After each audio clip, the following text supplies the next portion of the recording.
Sprints. A sprint is a time box of short duration during which a done, usable, and potentially releasable product increment is created.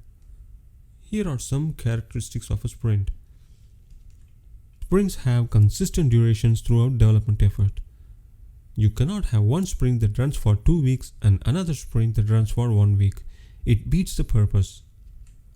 No distractions from goal are allowed in between a sprint. It is the job of a Scrum Master to make sure that the team is able to achieve the commitments they have made in the beginning of the sprint. The Scrum Master deviates any distractions that comes in the team's way. Goals are set at the beginning of a sprint. This is about sprint planning. We'll go in detail about sprint planning much ahead in the course. The size of a sprint depends on factors like release cadence, etc. I'll explain this in an upcoming slide. So here is how the sprints are run. We have the product backlog with a list of prioritized requirements. Now for every sprint there is a sprint backlog that gets created. And every sprint, as discussed, delivers a potentially shippable product. And this repeats itself for every sprint. As you can see, the sprint backlog is a subset of product backlog. One of the most frequently asked questions is, how do we determine the size of a sprint? Here are some factors. Release cadence. It does not make sense that you have a 4-week sprint for a 1-month release. I would rather split my sprints into 1-week sprint each. That way, I can monitor on a weekly basis how do we progress on the release. Market viability. If the market expects an update once in every 3 months, it does not make sense for us to have a 1-month sprint. Rather have 1-week sprint and release every 1 month. That way, I can catch up to the competition.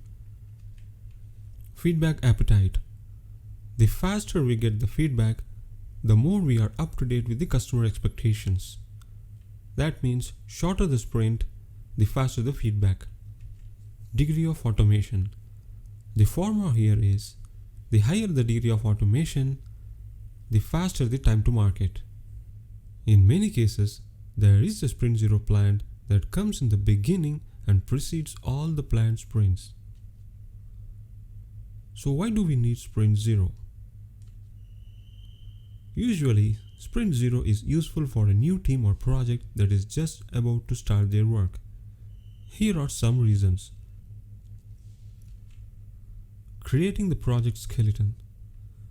Creating the project skeleton is a rough work that can rather be done in an earlier sprint like sprint zero.